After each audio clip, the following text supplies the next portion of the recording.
किताबें झांकती हैं बंद अलमारी के शीशों से, बड़ी हसरत से तकती हैं। किताबें झांकती हैं बंद अलमारी के शीशों से, बड़ी हसरत से तकती हैं। महीनों अब मुलाकातें नहीं होती। जो शामें उनकी सोहबत में कटा करती थी अब अक्सर गुजर जाती हैं कंप्यूटर के पर्दों पर। बड़ी बेचैन रहती हैं किताबें, उन्हें अब नींद में चलने की आदत हो गई है। बड़ी बेचैन रहती हैं किताबें, उन्हें अब नींद में चलने की आदत हो गई है। जो कदरें वो सुनाती थीं कि जिनके सेल कभी मरते नहीं थे, जो रिश्ते वो सुनाती थीं वो सारे उधड़े उधड़े हैं। कोई सफा पलटता हूं तो एक सिसकी निकलती है, कोई सफा पलटता हूं तो एक सिसकी निकलती है। कई लफ्जों के माने गिर पड़े हैं,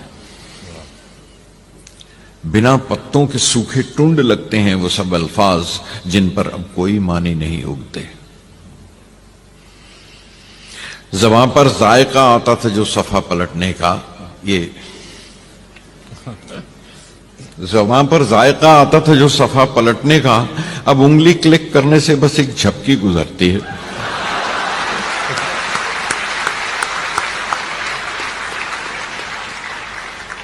बहुत कुछ तय बतय खुलता चला जाता है पर्दे पर।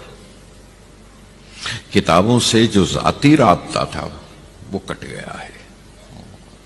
किताबों से जो जाती राबता था कट गया है। कभी सीने पर रख के लेट जाते थे, कभी गोदी में लेते थे, कभी घुटनों को अपने रहल की सूरत बनाकर नीम सजदे में पढ़ा करते थे, छूते थे जबीं से। वो सारा इल्म तो मिलता रहेगा आइंदा भी, मगर वो जो किताबों में मिला करते थे सूखे फूल और महके हुए रुखे, वो सारा इल्म तो मिलता रहेगा आइंदा भी, मगर वो जो किताबों में मिला करते थे सूखे फूल महके हुए रुके। किताबें मांगने गिरने उठाने के बहाने रिश्ते बनते थे, उनका क्या होगा शायद